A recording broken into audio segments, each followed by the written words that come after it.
Welcome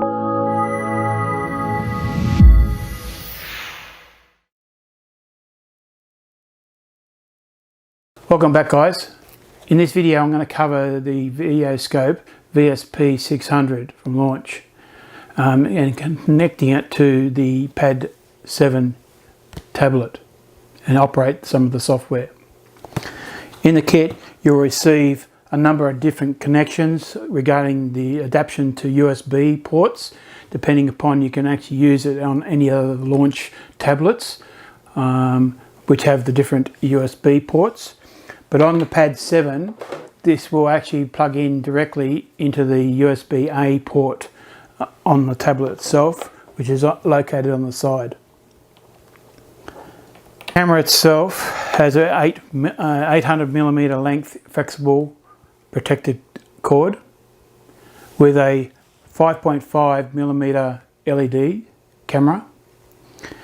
Also, it has 6 LED adjustable light lamps around the camera itself, and this is adjusted by moving the dial up or down depending upon what brightness it is. It is automatic focus to up to about 50mm. Also, it has a button on the top of the handpiece to press to take a snapshot of the unit itself. The video camera itself is around 30 frames per minute and at a resolution around 1280 by 720 resolution. With the software itself, it's just a matter of powering up the PAD VII and selecting other modules, the toolbox area and Videoscope. Once the Videoscope, it might ask you for permission, so say OK, and then it's ready to operate. Now in the small parts kit I mentioned before, with the accessories in it, you just take it out of the bag. And there's a number of attachments that you can use. By unscrewing the end cap area, you can actually fit this one here, which is actually a magnet. So if you're required to pick up something out of a cylinder or a tight area, you can actually use a magnet. The other one, you unscrew, is the 90-degree camera. So if you need to go around a corner or 90 degrees to the hole that you're viewing, so it's in this direction, you can use this one attachment. The third one is the hook. So again, if you need to hook something out of a cylinder or a tight area, you can use this hook. So it's useful in some cases if you need to use it more so than a camera. And you can actually see it at the same time. The magnet has a hole through the centre of it, so you can actually view the article that you received and pick it up magnetically. To enter into the PAD VII's Videoscope area, it's just as simple as selecting other modules, selecting toolbox, and Videoscope will appear. Enter into the Videoscope. The software is quite simple. It's just a matter of, if it's a camera showing on the front screen, means that it's in camera mode. By hitting the camera area, it will change into video or the video.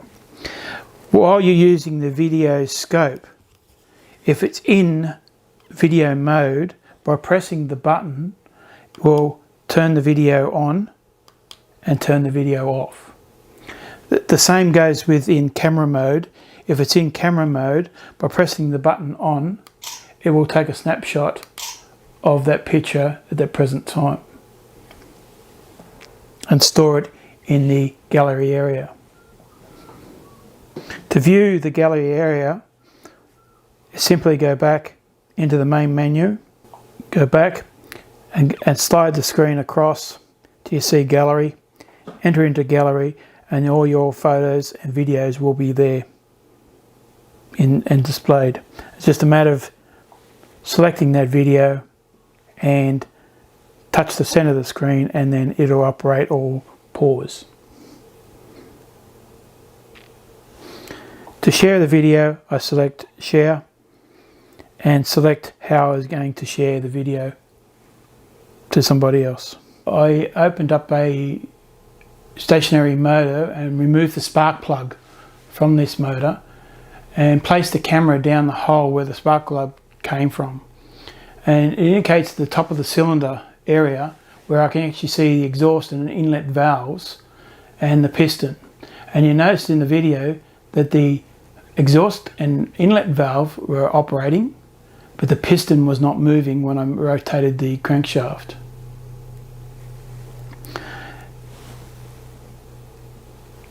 The next video, I removed the actual dipstick of the stationary motor's sump area and placed the camera down to the sump. And you can see the graining of the picture is because of the reflection of the oil and the mechanical parts of the lower engine. And you can actually see I can rotate the shaft and the gearing operates, but again the piston was not in the earlier video.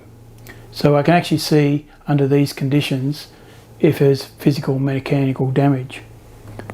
At this point in time, if I didn't want a video, I pressed into the camera area on the PAD VII and placed a snapshot, and this stored it into as a picture form, so I can actually file the picture somewhere if I require it. So there's another example that I have proof of physical damage inside the motor without actually pulling the motor apart.